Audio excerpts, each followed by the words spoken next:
Hello everyone, welcome back to your own learning platform Eco Vidyarthi. आज की lecture में हम देखेंगे प्रॉपर्टीज और फीचर्स, जो भी आप कहना चाहो, properties of indifference curve. Last lecture में हमने देखा कि इंडिफरेंस कर्व क्या होता है, उसके जम्पशंस को हमने देखा कि कैसे इंडिफरेंस कर्व को हमने डिफाइन करा, a curve which shows all the possible combination of two goods that gives you the same level of utility, satisfaction और happiness, whatever you want to say. तो आज की लेक्चर में हम देखेंगे कि प्रॉपर्टीज क्या है। अगर आप नए हैं तो इस चैनल को सब्सक्राइब जरूर करें, शेयर जरूर करें। काफी इंफॉर्मेटिव लेक्चर्स आपको मिलती हैं। सारी की सारी मैं पीडीएफ टेलीग्राम पे प्रोवाइड करा रहा हूँ। कोई भी डाउट हो आप पर्सनली मेरे को व्हाट्सएप नंबर पे, जो मैंने डिस्क्रिप्शन में दे रखा है, या फिर इंस्टाग्राम पे या फिर टेलीग्राम पे, आप जहां चाहो कमेंट बॉक्स में, आप जहां भी चाहो वहां पे आप पूछ सकते हो। तो चलिए शुरू करते हैं।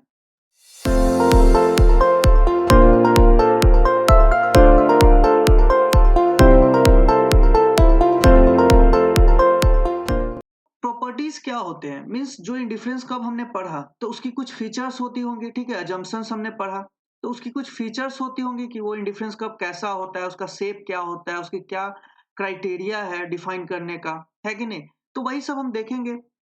तो फर्स्ट प्रॉपर्टी क्या बोलती है कि it is downward sloping to the right, ठीक है। तो downward sloping to the right का कहने का क्या मतलब है कि जैसे ये मान लो कि आपको एक एक्सेस दिया हुआ है, तो downward sloping to the right means from left to right. तो टू द राइट क्या होगा, इस डायरेक्शन में होगा टू द राइट। तो क्या हो जाएगा, ये हो सकता है, ये हो सकता है, ये हो सकता है, ये हो सकता है, ठीक है।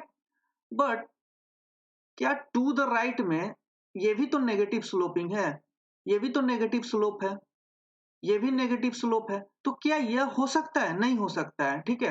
क्यों, क्योंकि यह फ्रॉम राइट टू लेफ्ट हो जाएगा डाउनवर्ड स्लोपिंग, ठीक है। ये क्या हो जाएगा, फ्रॉम राइट टू लेफ्ट हो जाएगा डाउनवर्ड स्लोपिंग। बट यहाँ क्या कह रहा है, downward sloping to the right means from left to right, ठीक है। आई होप आपको क्लियर हो रहा होगा। तो ये इसका रीजन क्या है, ठीक है। फर्स्ट प्रॉपर्टी तो हमने जान रखा कि downward sloping from left to right, but इसका रीजन क्या है। इसका रीजन यह है, यह क्या कहना चाहता है डाउनवर्ड स्लोपिंग, और इसे हम कैसे अचीव करेंगे इस पॉइंट को। तो मैं एक बात बताता हूं, जैसा पिछले भी हमने डिस्कस कर रखा है पिछले लेक्चर में, कि सपोज आपको एक extra unit of quantity x का कंज्यूम करना है, ठीक है। सपोज आपको एक extra unit of x consume करना है, तो उसके लिए क्या करना होगा, आपको वाई में से कुछ ना कुछ अमाउंट को सैक्रिफाइस करना ही होगा, ठीक है। आई रिपीट कि अगर आपको एक्स का एक एक्स्ट्रा यूनिट कंज्यूम करना है, आप कंज्यूमर हो, आपको एक extra unit of x consume करना है, तो उस केस में क्या होगा कि आपको एक या फिर कुछ भी अमाउंट, सम अमाउंट, अभी मैं रेट नहीं बता रहा हूं, कुछ अमाउंट ऑफ वाई आपको सैक्रिफाइस करना ही पड़ेगा, ठीक है। तभी आप एक एक्स्ट्रा यूनिट ऑफ एक्स को कंपनसेट कर पाओगे। तो क्या कह रहा है कि to consume one extra unit of x you have to sacrifice और फॉरगो और give up some amount of y to compensate one extra unit of x that you consumed, ठीक है। एक extra unit of x consume करने के लिए हमें कुछ ना कुछ अमाउंट ऑफ वाई को सैक्रिफाइस करना ही पड़ेगा, मीन्स उसके कंजम्पशन को हमें घटाना ही पड़ेगा, तभी जाकर हम इस टाइप का शेप अचीव कर पाएंगे, ठीक है। तो ये क्या कह रहा है कि सपोज देखो, जैसे जैसे हम एक extra unit of x consume करते जा रहे हैं, तो देखो कुछ ना कुछ वाई जो है मेरा सैक्रिफाइस होते जा रहा है। फिर मैंने यहां से यहां एक एक्स्ट्रा यूनिट बढ़ा, तो फिर कुछ ना कुछ वाई को सैक्रिफाइस करना पड़ा, फिर यहां भी कुछ ना कुछ वाई को सैक्रिफाइस करना पड़ा। तो डाउनवर्ड स्लोपिंग जहां भी होगा, ठीक है, वहां पे आप ये समझो कि आप एक एक्स्ट्रा यूनिट को कंज्यूम करने के लिए कुछ ना कुछ आप सैक्रिफाइस कर ही रहे हो। बट आप सोच रहे होगे कि सिर्फ यही एक कर्व क्यों है, ठीक है। तो आप ये भी देख लो, आप परफेक्ट सब्स्टिट्यूट में भी मान लो कि ये स्ट्रेट लाइन है, ठीक। तो देखो यहां भी आपको एक एक्स्ट्रा यूनिट ऑफ एक्स को कंज्यूम करने के लिए, ठीक है, एक एक्स्ट्रा यूनिट ऑफ कंज्यूम करने के लिए आपको इतना वाई सैक्रिफाइस करना पड़ रहा है फर्स्ट केस में, फिर इतना वाई सैक्रिफाइस करना पड़ रहा है सेकंड केस में, और इतना एक्स्ट्रा वाई सैक्रिफाइस करना पड़ रहा है थर्ड केस में। बट यहाँ क्या है, सैक्रिफाइस सेम हो रहा है, ठीक है। तो यहाँ पे मतलब हमें रखना है कि सैक्रिफाइस हो रहा है या नहीं हो रहा है। अगर सैक्रिफाइस कर रहे हैं हम, एक एक्स्ट्रा यूनिट को कंज्यूम करने के लिए सैक्रिफाइस कर रहे हैं, तो वो डाउनवर्ड स्लोपिंग ही होगा, ठीक है। और वो फ्रॉम लेफ्ट टू राइट होगा। क्यों? क्योंकि अगर हम एक एक्स्ट्रा यूनिट ऑफ एक्स को कंज्यूम कर रहे हैं और वाई को सैक्रिफाइस नहीं कर रहे हैं, ठीक, इसका कन्वर्स लेकर चलते हैं तो और क्लियर आपको समझ में आएगा, ठीक है। मान लेते हैं कि आप बोलोगे कि हम एक्स्ट्रा यूनिट ऑफ एक्स को कंज्यूम करेंगे, ठीक है। मान लो कि ये फर्स्ट यूनिट है, ये सेकंड है, ये थर्ड है, ये फोर्थ है। तो आप बोलोगे कि मैं एक एक्स्ट्रा यूनिट को कंज्यूम करूंगा बट वाई को सैक्रिफाइस नहीं करना चाहूंगा, तो उस केस में क्या होगा? तो देखो, ये एक यूनिट ऑफ एक्स, ये वाई, ठीक है। ये सेकेंड यूनिट ऑफ एक्स है, ये नॉर्मल केस में है, ठीक।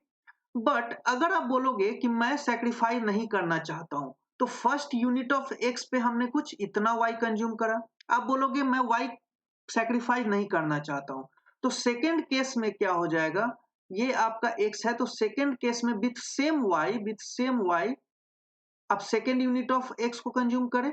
क्यों? क्योंकि आप यहां नहीं चाहते हो सैक्रिफाइस करना। तो ये क्या हो जाएगा, आपका बंडल कुछ इस टाइप का हो जाएगा। तो इसके लिए आपको एक नया वाला इंडिफरेंस कर्व आपको ड्रॉ करना पड़ेगा। तो ये क्या हो गया, कंज्यूमर क्या है, हायर इंडिफरेंस कर्व पे आ गया। Means the utility he will drive is more in comparison to previous one. तो इससे क्या हो जाएगा कि IC1 का जो यूटिलिटी वो डिराइव करा कंज्यूमर, वो आईसी IC2 पे जो वो करा वो IC1 से ज्यादा हो जाएगा। बट अगर आप कहीं भी इन जनरल पढ़ते हो तो वहां पे आपको same utility, same indifference curve की हम बात करते हैं, सो डैट कि आप सेक्रीफाइस कर करके आप वो जो पहले आपने यूटिलिटी डिराइव कर रहा था, वो आपका यूटिलिटी अगली बार में भी सेम यूटिलिटी आप डिराइव करो। मीन्स कि यहाँ पे बात कर रहे हैं कि for the consumption of one extra unit of x you have to compensate, you have to sacrifice some unit of y so that you could be on the same indifference curve। इस line पे repeat करो, so that you could be on the same indifference curve। हमें इसी indifference curve पे रहना है, हमें इसे चेंज नहीं करना है। अब आपको समझ में आ रहा है, हमें इसी इंडिफरेंस कर्व पे रहना है जो ग्रीन कलर में दे रखा है, ठीक है। आप हम सैक्रिफाइस क्यों करते हैं? सैक्रिफाइस करने की जरूरत ही नहीं है। हम एक एक्स्ट्रा यूनिट ऑफ एक्स बढ़ाते जाएंगे, हम वाई सेम का रखेंगे, या फिर वाई का भी हम बढ़ाएंगे। बट नहीं, ऐसा क्यों नहीं करते हम? ऐसा करना चाहिए क्योंकि ज्यादा कंज्यूम करेंगे, ज्यादा खुशी मिलेगा। बट ऐसा इसलिए नहीं करते हैं क्योंकि हमें सेम लेवल ऑफ यूटिलिटी चाहिए जो हमने पहले ले रहा था, ठीक है। जो हम इस इंडिफरेंस कर्व पे ले रहे थे, हमें उसी क्वांटिटी, उसी लेवल का सेटिस्फैक्शन हमें अब भी चाहिए। इसलिए हम एक एक्स्ट्रा के लिए हम उसमें से कुछ सैक्रिफाइस करते हैं, सो डैट हम उसी इंडिफरेंस कर्व पे लाई कर सके, ना हम आगे बढ़ सके ना हम पीछे बढ़ सके। तो जैसे जैसे आप इस शेड्यूल के मतलब तहत आप बनाओगे, तो ये आपका from left to right downward sloping हो जाएगा, ठीक है। क्लियर है क्यों डाउनवर्ड स्लोपिंग होता है? In one line, for the consumption of one unit of x, we have to sacrifice some unit of y so that we could on the same indifference curve, or so that we could achieve the same level of utility, same level of satisfaction और same level of happiness। ठीक है, ये line must है कि हमें जो पहले हम अचीव कर रहे थे उसी लेवल का हमें सेटिस्फैक्शन चाहिए, सो डैट हम उसे सेक्रीफाइस करते हैं। सेकेंड और वेरी इंपॉर्टेंट है कन्वेक्स टू ऑरिजिन। कॉन्वेक्स क्या होता है? तो देखो, कॉन्वेक्स टू ओरिजिन आपको पता है, ये ओरिजिन है। कॉन्वेक्स क्या होता है कि बाउंडेड और something you called round shape जो होता है वो आउटवर्ड डायरेक्शन में होता है। मींस कि अगर ये आपका एक्सिस है तो ये इस टाइप से कॉन्वेक्स होगा, मींस आउटवर्ड। मींस ये अगर कॉन्वेक्स है तो ये आपका कॉन्वेक्स हो जाएगा, मींस एक्सिस से आउटवर्ड बाइंडिंग, ठीक है। अगर यही हम कॉन्केव की बात करें तो यही एक्सिस से इनवर्ड की तरफ बाउंडिंग हो जाएगा और ये कॉन्वेक्स आउटवर्ड की तरफ बाउंडिंग हो जाएगा, ठीक है। ये क्लियर है। अब हम समझते हैं कॉन्वेक्स टू ओरिजिन हम कैसे देखेंगे। ये तो हमने बुक बता दिया कि convex to the origin, but इसे हम प्रूफ कैसे करेंगे? ठीक है, तो इसका प्रूफ ये है, आपको एक कॉन्सेप्ट याद होगा, मार्जिनल रेट ऑफ सब्स्टिट्यूशन। मैंने बता रखा है काफी टाइम, ऊपर आई बटन में मैंने लिंक दे रखा है, देखो। अभी फिर मैं डिटेल में बता रहा हूँ। Marginal rate of substitution x for y, ठीक है, इसका क्या मैं बताया था? Change in y upon change in x, या फिर हम बोल सकते हैं total loss upon total gain. ठीक है, क्यों हमने ऐसा बोला? क्योंकि हमें मालूम है जैसे जैसे हम y axis x 1 unit of extra x consume करेंगे, कुछ ना कुछ वाई को सैक्रिफाइस करना पड़ेगा। तो वाई को सैक्रिफाइस कर रहे हैं मतलब क्या हो रहा है?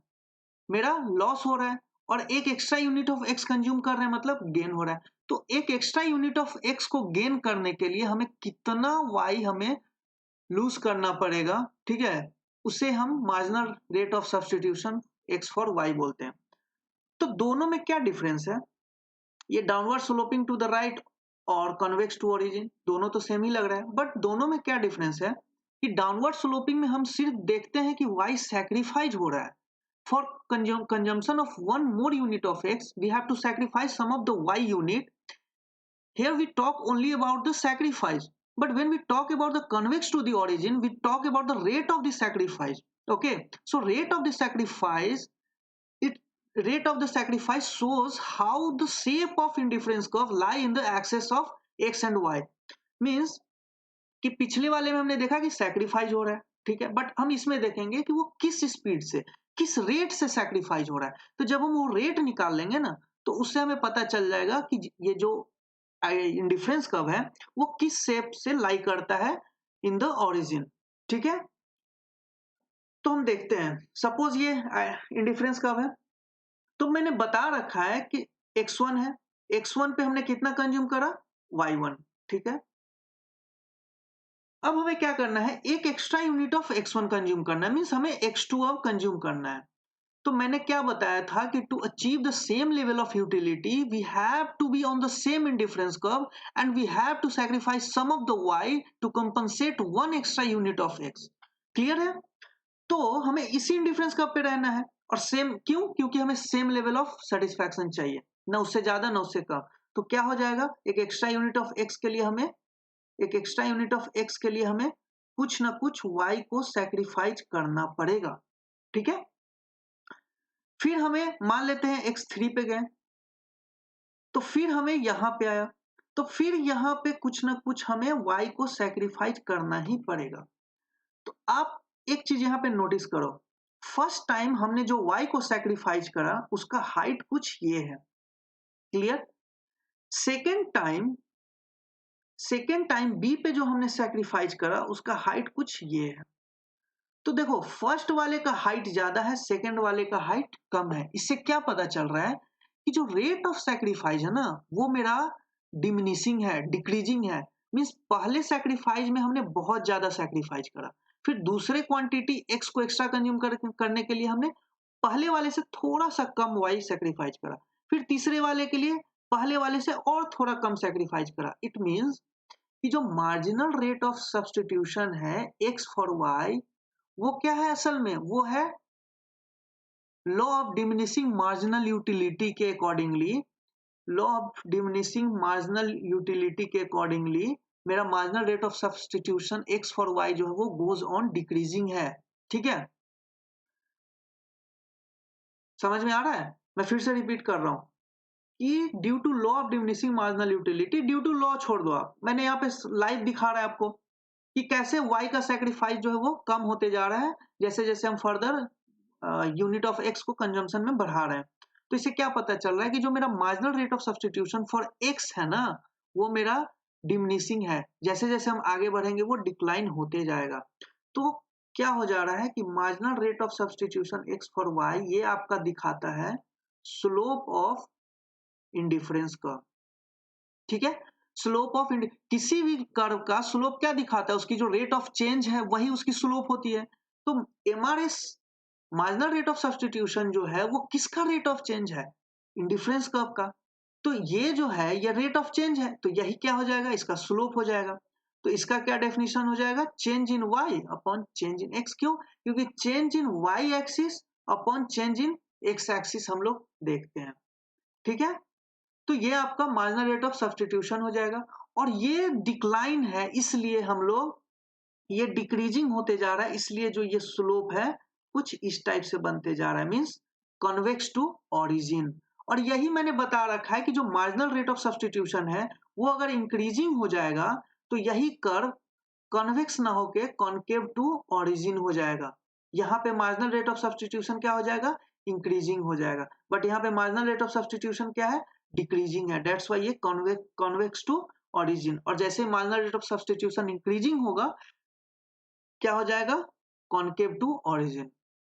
आई होप ये एकदम अच्छे से क्लियर हो रहा होगा। कोई भी डाउट हो आप कमेंट में जरूर डालो। थर्ड क्या दिखाता है, थर्ड प्रॉपर्टी क्या दिखाता है, to curves do not intersect each other. Fair enough. हम इसे प्रूव करेंगे कि क्यों दो जो इंडिफरेंस कर्व है वो इंटरसेक्ट नहीं कर सकता है, ठीक है। अभी मैं इसे दिखाता हूं। IC1 की देखो आप, IC1 पे कौन कौन लाई कर रहा है, point B and point C, ठीक है, ये IC1 पे है। IC2 पे देखो क्या क्या लाई कर रहा है, point B and point, sorry, IC1 पे point B and point A है, ओके। IC1 पे point B and point A है, एंड IC2 पे point B and point C है। तो देखो दोनों में बी कॉमन है। अब जो हमने आपको पढ़ाया है या जो हमने डिस्कस करा है, देखो उसी कॉन्सेप्ट से हम इसे प्रूफ करेंगे। तो देखो मैंने क्या बताया है कि एक इंडिफरेंस कर्व पे आप कोई भी कॉम्बिनेशन ले लो, कोई भी कॉम्बिनेशन ले लो, सबका आप जो लेवल ऑफ सेटिस्फैक्शन अचीव करोगे वो सेम होगा, यूटिलिटी जो होगा वो सेम होगा, ठीक है।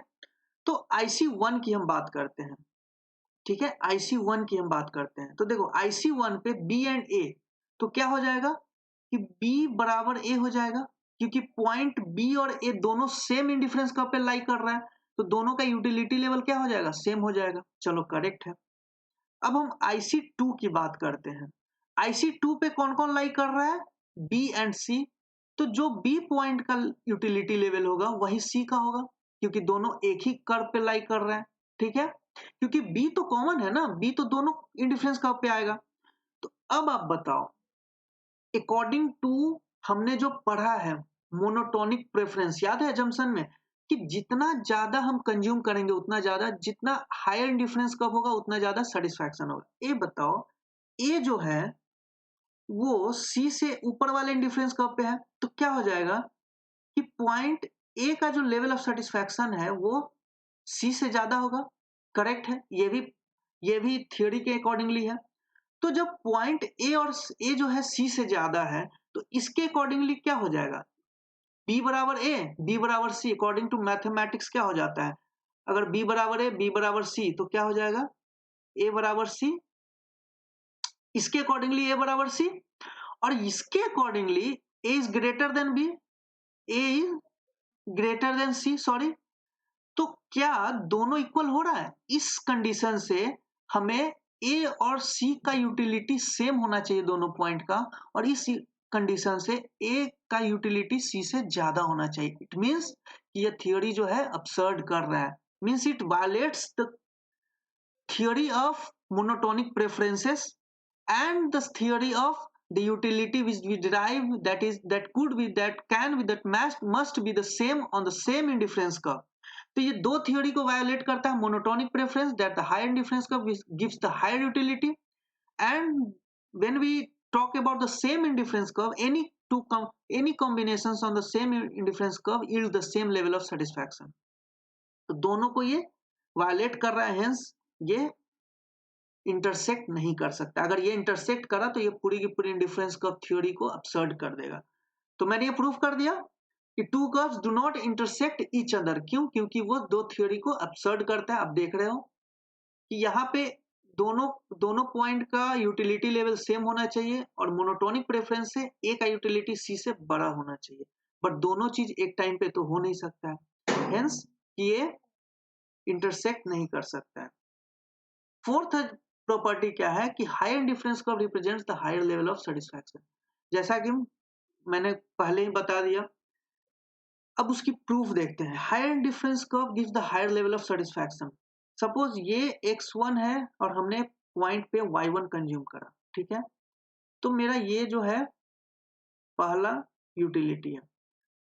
x2 हमने एक यूनिट ऑफ x2 कंज्यूम करा और y1 जो है मेरा सेम रह गया, ठीक है।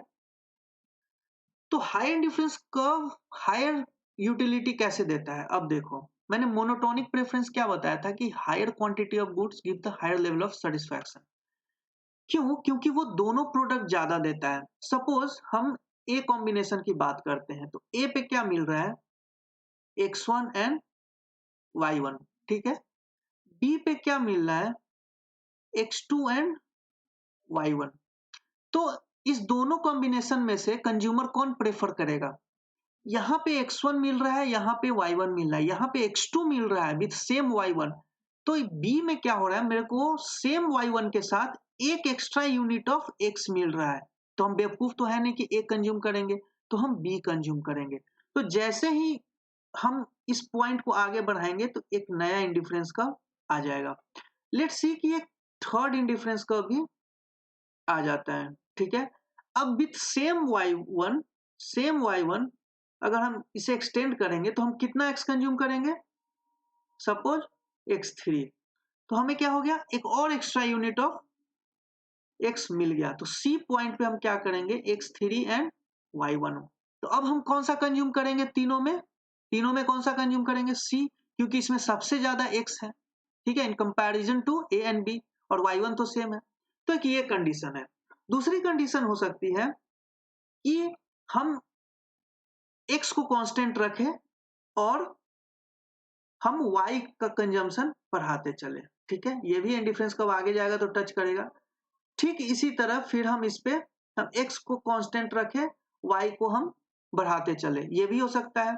या फिर ये भी हो सकता है कि हम y का भी कंजम्पशन बढ़ाए, x का भी कंजम्पशन बढ़ाए, वो भी मेरा हायर यूटिलिटी देगा, वो भी मेरा हायर इंडिफरेंस कर्व पे जाएगा। तो तीन कंडीशन है, या तो आप x को कांस्टेंट रखो और y को वेरिएबल रखो, ये भी आपका इस प्रॉपर्टी को सेटिस्फाई करेगा क्योंकि y तो ज्यादा मिलेगा ना। या फिर y को कांस्टेंट रखो, x को वेरिएबल रखो, ये भी आपको ये प्रॉपर्टी सेटिस्फाई करेगा, जो कि अभी एग्जांपल है। या फिर आप x और y दोनों को वेरिएबल रखो, फिर भी मेरे को ज्यादा मिलेगा, मेरे को दोनों x और y दोनों ज्यादा मिलेगा। इस वाले में y कांस्टेंट है बट मेरे को x ज्यादा मिलेगा, इस वाले में x कांस्टेंट है बट मेरे को y ज्यादा मिलेगा। मतलब दोनों या फिर दोनों में से कोई एक भी अगर एक्स्ट्रा यूनिट हम कंज्यूम कर रहे हैं पिछले वाले से, तो वो हायर इंडिफरेंस कर्व पे ही जाएगा। Hence it gives us the more utility in comparison to previous indifference curve, ठीक है। तो ये आपका मेन चार प्रॉपर्टी है जो कि मैंने अच्छे से समझा रखा है। अगर कोई डाउट हो तो आप कमेंट बॉक्स में जरूर डालें। नेक्स्ट लेक्चर में हम देखेंगे कि कैसे बजट, जो कंज्यूमर का बजट है, इसमें कंज्यूमर इक्विलिब्रियम पढ़ने के लिए हमें इंडिफरेंस कर्व एंड बजट दोनों साथ में पढ़ना होगा, ठीक है। तो बजट आपका इनकम शो करता है, जैसे कार्डिनल यूटिलिटी में इनकम के साथ हमने लॉ ऑफ इक्विमार्जिनल यूटिलिटी को डिराइव करा था। इस ठीक उसी प्रकार इसमें भी हम इनकम जो कि बजट होगा और इंडिफरेंस कर्व तो हमने आज कंप्लीट कर रखा है, ठीक है। कोई भी डाउट हो आप कमेंट बॉक्स में देखो। नेक्स्ट लेक्चर में मिलते हैं, तब तक के लिए स्टे होम स्टे